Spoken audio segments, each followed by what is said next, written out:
সামরিক শক্তিতে যুক্তরাষ্ট্র ও ইসরায়েলের ধারে কাছেও নেই ইরান। তবু কেন এই যুদ্ধে তেহরানকে পুরোপুরি পরাস্ত করা সম্ভব হচ্ছে না?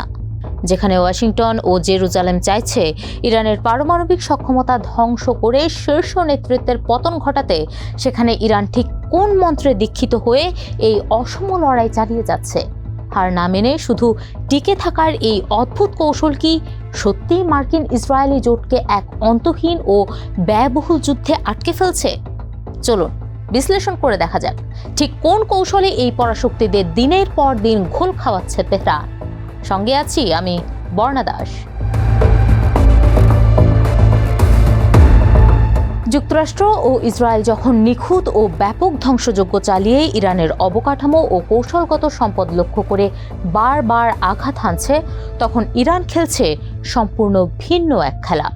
ওয়াশিংটনের মতো সরাসরি প্রতিপক্ষকে পরাজিত করা তাদের মূল লক্ষ্য নয়, বরং তাদের আসল উদ্দেশ্য হলো প্রতিপক্ষের চেয়ে বেশি সময় ধরে টিকে থাকা এবং এই যুদ্ধের খরচ ও জটিলতা এমন পর্যায়ে নিয়ে যাওয়া যাতে তারা ক্লান্ত হয়ে পড়ে। ইরানের জয়ের সংজ্ঞা খুব সহজ, শুধু টিকে থাকা।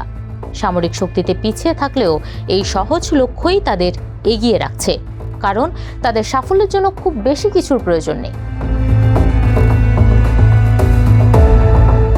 ইরানের এই জড়িয়ে ফেলার কৌশল কেবল যুদ্ধক্ষেত্রেই সীমাবদ্ধ নেই। সরাসরি সংঘাতের বদলে তারা যুদ্ধটাকে ছড়িয়ে দিয়েছে শিপিং লেন, জ্বালানি বাজার ও আঞ্চলিক জোটগুলোর মধ্যে।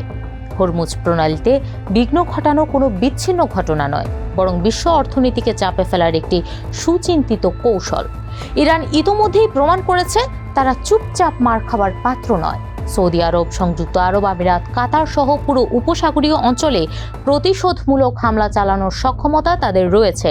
ফলে তাদের উপর আরও চাপ প্রয়োগের অর্থ হলো পুরো মধ্যপ্রাচ্যকে এক দীর্ঘস্থায়ী ও ধ্বংসাত্মক সংঘাতে জড়িয়ে ফেলা, যা প্রচণ্ড গ্রীষ্মে এই অঞ্চলকে বসবাসের অনুপযোগী করে তুলতে পারে এবং সৃষ্টি করতে পারে এক ভয়াবহ শরণার্থী সংকট।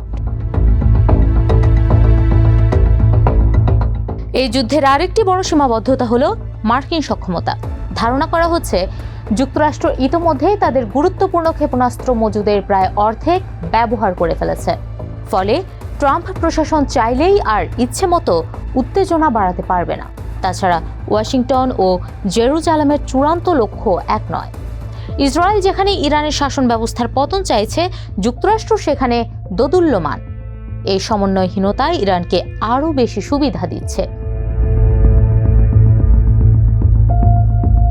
ইরান জানে সংঘাত যত দীর্ঘায়িত হবে, বিশ্ব অর্থনীতি তত বেশি চাপে পড়বে।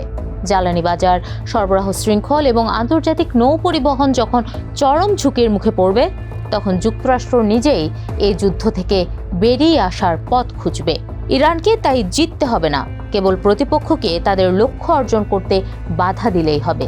আর ঠিক এই কৌশলটি ইরান এখন পর্যন্ত অত্যন্ত সফলভাবে প্রয়োগ করে আসছে, যা যুক্তরাষ্ট্র ও ইসরায়েলকে এক অন্তহীন ও জয়হীন যুদ্ধের গভীর চোরাবালিতে আটকে ফেলেছে।